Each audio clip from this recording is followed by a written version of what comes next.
దయచేసి సై కాదు మీ అందరికీ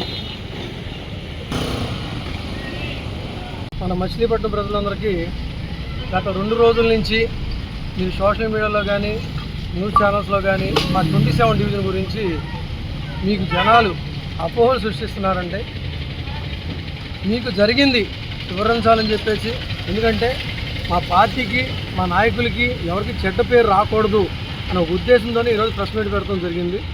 మన మీడియా మిత్రులందరికీ కూడా తెలియజేయడం కూడా జరుగుతుంది.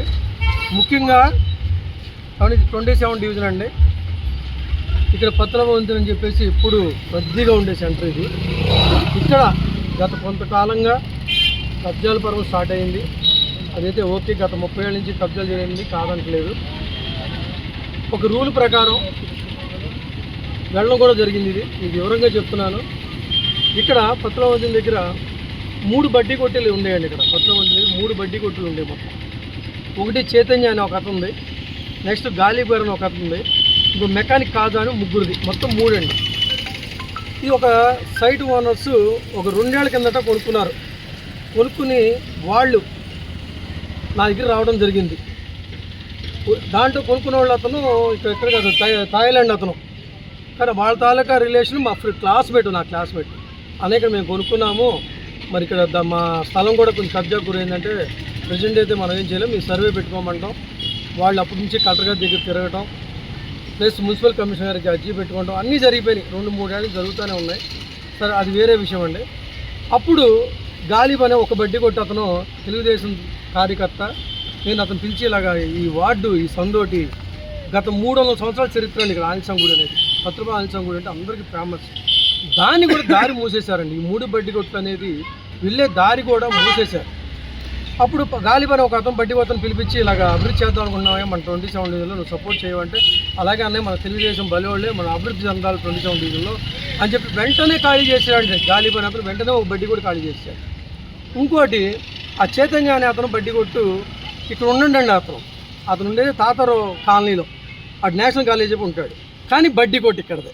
అంటే వాళ్ళు ఎవరో తండ్రులు ఇక్కడ ఉండేవాళ్ళు, వాళ్ళు చనిపోయాక వీళ్ళు ఇక్కడ ఉండలేదు, అక్కడ ఉన్నారు. కానీ బడ్డీ కొట్టు బట్టి ఇక్కడే కంటిన్యూ ఇచ్చి అద్దెకిచ్చుకుంటాడండి. తన జీవనోపాధి సాగిస్తలా తను అద్దెకిచ్చుకుంటాడు. నెలకు వచ్చి 4,000-5,000 రూపాయలు అద్దె కోసం ఇస్తాడు. ఓకే, అది కూడా నీకు అద్దె వస్తుంది కాబట్టి నీ కడుపు మీద నేను కొట్టకూడదు.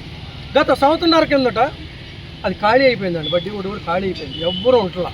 ఇక్కడ ఎవరు వస్తారండి అద్దెల కోసం ట్రై చేశాడు, ఎవరు రావట్లా.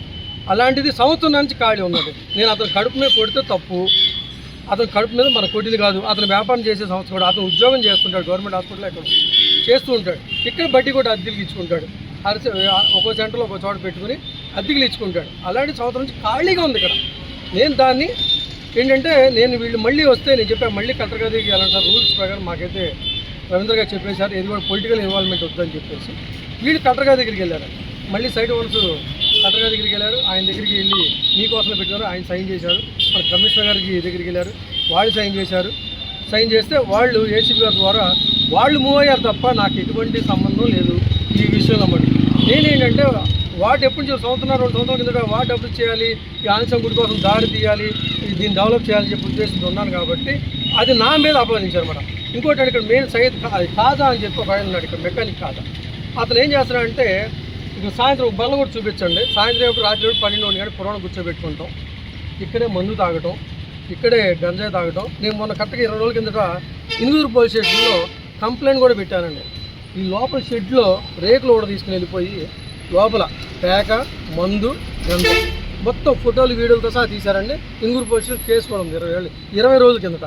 వీళ్ళందరినీ తీసుకెళ్లారు, కూర్చోబెట్టారు, మధ్య నుంచి పంపించేశారు.